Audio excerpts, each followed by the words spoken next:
All right, I think I got my camera mounted in a place where you can kind of see what's going on and hear what's going on. Wanted to go through how I'm figuring out, lengths of wire and whatnot. I had this wire here is actually part of the bundle of wire that goes to the right-hand side of the fuse block here. So with this bundle, I had them labeled 1 through 6. I pulled this one out, number 4, and traced it back through all the wiring here over. I'd unwrapped all of the black electrical tape that was holding these as separate individual bundles, and traced it back over to this connector block here, where it wraps up and goes into what I have labeled as my number 1 connector, the top right connector here. So once I unraveled the cable, the wire from the bundle, laid it out so I can find a length, a correct length, took my coil of blue wire, since it is sort of a blue wire, and strung off a bunch of it and laid that out. So I actually already cut it, but laid it out here, figured about how long it should be, like so, and snipped it off to length. So now I got a brand new piece of wire that's approximately as long as this, a little bit longer actually. And now I'm going to go ahead and put an end on it. Since this connector uses the little connector ends, that's what we're going to put on here, that I got from Vintage Connections. First things first, need to strip off a little tiny bit of the insulation on the end. I think it's about 1/8 of an inch or so. It's in the instructions. Make sure you get it in the correct hole here for the correct stripper. This being 16 gauge, so I go to where the 16 is, and just put about 1/8 of an inch through and squeeze it and pop it off. Actually, that looks like a little bit less. Take a hair more than that. Okay. So once I have my wire stripped like that, I have my connector here, and in the crimping pliers, it's labeled 22 to 18 gauge, 16 to 14 gauge, and 12 to 10 gauge. Since what we're doing is a 16, we'll go to the 16-14, open this up, and I lay this in here and just barely get it started so I can see where it's supposed to be. I'm holding the connector on that side, making sure that it's lined up in the jaws correctly so that it will crimp correctly when I put the wire in.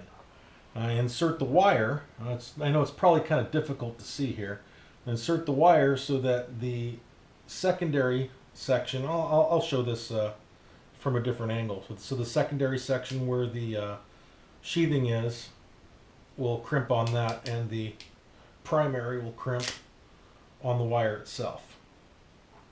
And I squeeze it down, and that's pretty much it. It looks to me like perhaps, though, this one wants to be an 18 gauge connector. Let's see if we can make this work better. There we go. Alright, so the connector itself is happier with the 18 gauge crimp.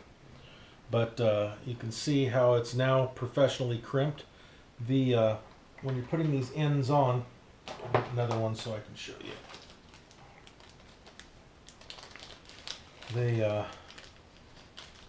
They have 2 sections. They have the front section here that crimps on the wire, and they have the back section, or the longer little arms there, that crimp onto the sheathing of the wire. So when you put it in the crimper and it's starting to crimp down, you lay the wire in so that the sheathing stops right here before it gets to where the wire is supposed to be, and the wire continues on into that little slot there. You crimp it down, it'll crimp this part over the wire itself and crimp this part down over the sheathing, and gives you a good solid connection that will not come off and does not need solder. So that's the point of doing that. Got one end on there. I'll do the other end. This is really tedious, long work though, so I'm sure you're not going to want to sit through it. That's fine. Just kind of wanted to give you an idea of how I do it and what I'm doing. The second end of this wire here actually has one of the larger female connectors with a rubber boot on it that goes onto the side of the fuse block here. So it would go into the number 4 position, so it would have gone on right there. I'm going to go ahead and put this type of an end on here.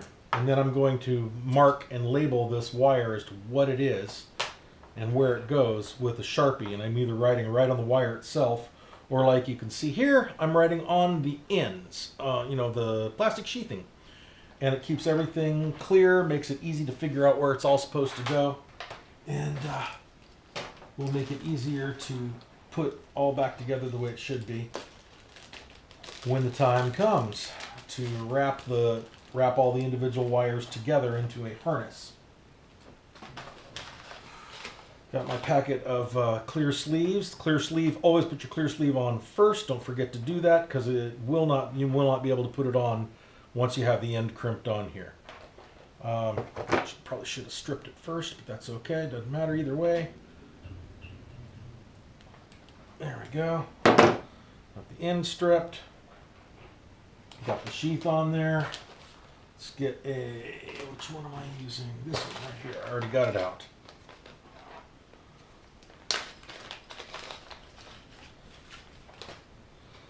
Okay, so one of the female spade connectors.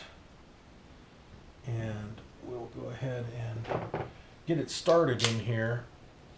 I find it's a lot easier to actually lay it in here and get it lined up by eye, and just barely start to feed it in to the crimper, like so. You get one click on it, and that'll hold it in place. And then I can lay my wire in here up to the point that I want it, and then I just squeeze it on down. And there you go, another perfectly crimped on connector. It's not going anywhere. You can see a little bit of the ends of the wire sticking out. That's okay. But you know that the wire itself is clamped on there solid. This part's clamped onto the sheathing solid, so it's got a strain relief. And at that point, simply slide your rubber boot over it, and it will kind of click into place. It's got a little relief notch here that clicks over the strain relief section. Oops, I've got to pay attention not to hook the little bar on the back that's designed to hold it into the connectors if you're putting it in one of the plastic connectors. There we go. So that's it. This one is done. I will go ahead and mark it and label it. And that is another one of the wires of the bundle. And I just keep going one little piece at a time until I have everything that I need in place. And that will be it. I managed to remove my multimeter. And so this one's going to be fun. It actually needs a little bit of cleaning up because the oil pressure gauge actually runs directly off oil pressure. There's a hard line in the dashboard that comes from the engine itself, and the oil runs through that line, and it goes right into here and pressurizes the gauge with the oil from the engine to give you your actual oil pressure. I think that's kind of interesting, rather than having a sending unit. And then we also have the amp meter, which I'm going to fuse. This amp meter actually takes the full amperage from the alternator through it to show you whether you're charging or discharging. And I've had one of these burn up on me. I was driving along, and all of a sudden smoke started pouring out of here, filled the whole dashboard, filled the whole cabin, and the car stopped dead. And you're done when that happens. So I'm going to fuse this.